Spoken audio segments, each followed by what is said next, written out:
Hello everyone and welcome to a video where I will tell you everything you need to know about the upcoming World Chess Championship match between the challenger Gukesh and the world champion Ding Liren. Now I was ready to show you a game between these two fine gentlemen, however they've only played two classical games so far, the 2023 Tata Steel and 2024 Tata Steel, and both of those encounters were won by Ding Liren. And I've made a video on both of them. If you haven't seen them, do check it out. First two links in the description below. Really nice games. Even do it before checking out this video.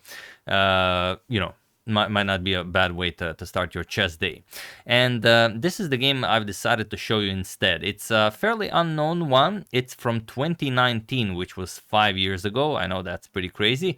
And Gukesh was rated only 2547, but it is quite an amazing game. It's sort of a, ever since you start playing chess, even as a small child, they tell you that you should always move with tempo. But here, moving with tempo is what leads the Makan's demise. And he's a German FIDE master. He played really well this game, but that one moment caused his downfall. So before we check out the game, for those of you who haven't seen my short, and I imagine most of you haven't, the next World Chess Championship match between Ding and Gukesh will be held in Singapore. Singapore won the bid. Other bidders were New Delhi and Chennai, and I don't know how much they bid, but they got outbid by Singapore. The prize fund will be $2.5 million, probably divided 60-40 between the winner and the loser, but also unknown. And the exact venue is still to be decided. They are deciding between the four venues in question. I also don't know which they are. The match will take place from November 20th to December 15th of 2024 this year, so we will have a very exciting November and December, and it will end just before the World Rapid and Blitz Championship, which, I mean, November and December will be incredibly action-packed, chess action-packed, so I'm very thrilled for that. And, well, one other thing that you guys might be interested in, it will not be a 12-game classical match, rather it will be a 14-game classical match, so a little bit different. So yeah, we're gonna discuss it a bit more once we get closer to November and December, but for now, that's pretty much it. And now let's check out this game and why I have chosen it specifically for your pleasure. So Gukesh versus Makan Rafiee, German FIDE master, Sunway Sitges 2019, round 4. Let's check it out. Gukesh with white opens with knight to f3. We have knight to f6, pawn to g3, and d5. The Yugoslav variation of the King's Indian attack, bishop to g2, pawn to e6, and now castles kingside. We have bishop to e7, d3, castles kingside by black, knight b to d2, and pawn to c5. This is the main line and exactly the same as it is played today. We have pawn to e4, knight to c6, rook to e1, and pawn to b5, the so-called the French variation of the King's Indian attack. Pawn to e5, knight b d7, and now knight to f1. And here, today, popular moves are pawn to a5, also pawn to b4, but we have queen to c7 by Makan, and now bishop to f4. Adding more defenders to that e5 pawn, we have bishop to b7 and pawn to h4. So you can see that Makan is playing on the queen side, also trying to play in the center, whereas Gukesh will try to go for that kingside attack. Rook f to c8 and pawn to h5. So okay, pawn to h6, stopping the advancement, and now knight to e3. The knight is coming to g4 to maybe put a bit more pressure on Black King's defenses. We have queen back to d8, adding more defense to the g5 square, and now pawn to c4. Okay, you are trying to stir some trouble here. We have b captures on c4, d captures on c4, and there is one game where knight to b6 was played, but here we have pawn to d4, and it is now as of move 16 that we have a completely new game. Gukesh continues by playing knight g4. His knight is attacked, so it makes sense. He wants to play knight g4 either way, and now bishop to f8. You want to add more defenders here. You can't be sure whether a sacrifice on h6 is coming or not. Knight to d2. Now, by pushing d4, although it is a great central expansion, and you do get a pass d pawn, you free up the e4 square for the white knight. And the white knight on e4 having access to d6 and f6 could be a potential nightmare. We have rook c to b8, preparing to put pressure on that b pawn, and now knight to e4. We have knight to e7, and now pawn to b4. Beautiful move, putting pressure on the c5 pawn, which is not defended, or rather is defended once, attacked twice, and more than that, just undermining the d4 pawn. So, okay, you might want to advance in some variations, but really you want to capture and then capture on d4. So what you should play here is just knight f5. You should keep your passed d5 pawn. D4 pawn, even, you know, don't care about the pawn on c5, and now you're even defending it with the bishop, so that's definitely the way to do it. But in the game, c captures on b4 was played, and now look at this. And also, probably what I've mentioned in the beginning of the video is that you always want to play moves with tempo. And here, probably the logic behind the capture was that, okay, I'm not going to play knight f5 check. I'm going to capture here, and only after queen captures on d4, I'm going to play knight f5 with tempo, as the queen on d4 will be attacked. But sometimes logic isn't the best way to go about things, or, you know, at least not the full concept of logic. C captures on b4 was played, queen captures on d4, and now knight to f5, attacking the queen on d4. But here Makan missed something terrible. What did he miss here? Feel free to pause the video and try to find this move that Gukesh played while I give you a couple of seconds.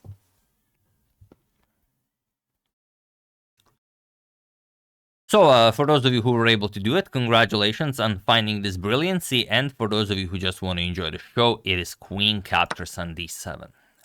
Yes, I will repeat it in slow motion because it's quite spectacular. Queen captures on d7, and although you might be getting the idea that, okay, knight to f6 check will win the queen back, isn't this just trading pieces? Well, no. The point is that once the queen is captured, the rook on b8 will be attacked, and the rook on b8 is the sole defender of the bishop on b7, and that means that Gukesh is winning at least an exchange here. So let's see what happens. Queen captures on d7 is the only move, and now knight g to f6 with check. Whether you want to start with this check or with this check doesn't really matter. I guess it's a matter of personal preference. Gukesh started with the g knight, probably because his name is Gukesh. G captures, and now knight captures on f6. With check, king g7, knight captures on d7, winning back the queen. And now the problem is your rook is hanging. You can't really move the rook. If you, let's say, attack the knight, then bishop captures on b7, attacks the other rook as well. So you can't do that. You have to capture the bishop on g2, which was played, but now knight captures on b8. And while you could trade, it's better to keep material on the board. Bishop to f3, also keeping the bishop pair definitely makes sense. You're already down the exchange. Knight to d7, and now bishop to e7. We have bishop to e3, as there's a passed c-pawn. Of course, you want all of the squares in front of it covered, and now Gukesh is up the exchange. He has a passed c-pawn, and all that remains is for him to push it to victory. It's not that simple. There are still a bishop pair, a knight, and the rook you have to fight against. So let's see how a 2019 Gukesh does this. We have rook to c8. Bishop captures on h5, also possible, but that's exactly why Gukesh allowed it. If you capture it, then king g2, and the bishop is sort of out of the game. Bishop f3 no longer an option. So rook to c8. Makan makes the correct decision, just goes after the passed c-pawn. Rook 8 to c1, and now knight captures on e3. We have f captures, and now bishop back to c6. Here, rook to d8 is slightly better because you wanna get that rook all the way to d2, could do wonders for you. And if rook to f1 attacking the bishop, then bishop to c6 and knight f6. For example, bishop c5, you can try playing it this way. It is a bit more resilient, but still after white claims the d file for himself, it's not going to be easy. Bishop captures king h2. Yeah, okay, it could be a little bit better than what happened in the game. In the game, bishop to c6 was played right away. I guess, you know, from previous experience not to play things with tempo, he decided against rook to d8, knight to f6, and now he takes the pawn. Bishop captures, pawn captures, king captures, and now king f2 by Gukesh. We have rook to g8, and now rook e to d1, claiming the open d file, rook to g5 going after the h5 pawn, and now rook to d6. If the bishop moves, then of course c5, c6 is coming. Gukesh has no interest in the h5 pawn, so rook to c5, stopping the advancement of the pawn while defending the bishop, and now just pawn to g4. Okay, the pawn is no longer a target. Pawn to a5, and now rook to d8. And now the rook can attack the h pawn, the a pawn, it can pin the bishop. So many possibilities here, and the rook on c5 really not doing all that much. So for the lack of a better move, Makan here played bishop to d5. Other moves aren't really that much better. He goes after the c4 pawn, which if you can eliminate, your chances of drawing this game really improve drastically. And what did Gukesh play? Well, he played rook to g8. So what's the plan here? The plan is if you capture, then no problem. You're just going to capture, and after bishop captures, you're going to play g5 check. That's it. After pawn captures, of course, you're not considering h5 because bishop to d3 comes to the rescue. Pawn to e4. You stop bishop to d3, and now you just advance the pawn to victory. It's as simple as that. So after rook g8, bishop to e4 was played right away, and now king to e2. We have king to e7, repeating the position a few times, king to f2, king to f6. I imagine this was done as this is move 40. I don't have the exact time on the clocks, but probably Gukesh was trying to reach time control. King to e2, king to e7, king to d2, king to f6, and only now he continues the attack, pawn to g5 check. And the reason for this is that if you capture with the rook, or if you capture with a pawn, then the h-pawn marches forward. If you capture with the rook, okay, you stop the advancement of the h-pawn, but now there's rook f1 check, and again, not much you can do here. You can block with the bishop, but then you just trade, captures, okay, you stop the h-pawn, but now the c-pawn marches forward. And look at this. Beautiful finish. E5, controlling the queening square, pawn to c6, bishop to e6, so you prevent rook captures on f5 to advance the pass pawn to victory. Pawn to c7, and now once king captures on h5 happens, it seems like, okay, I mean, you have all of these pawns for your exchange. Not really. Rook captures on f7. That's the point. So not a lot you can do here. You're going to attack the bishop and then promote your pawn, win the bishop, and easily win the game. So after pawn to g5 check, h captures and g5 was played. Now pawn to h6, we have bishop to h7, and now, okay, you could play a lot of moves. Gukesh played rook to f1 with check, and he was in this position on move 45 that Makan Rafiee resigned the game. As there is nothing more to be done here. The king has to move. Once the king moves, you will play rook to g7, win the bishop, and that's it. Or bishop to f5, but then you just play h7, and again you will forcefully win that bishop. Or if rook to c8 happens, you don't really care, just rook to g8, and then you promote the pawn to queen, or you capture, or whatever.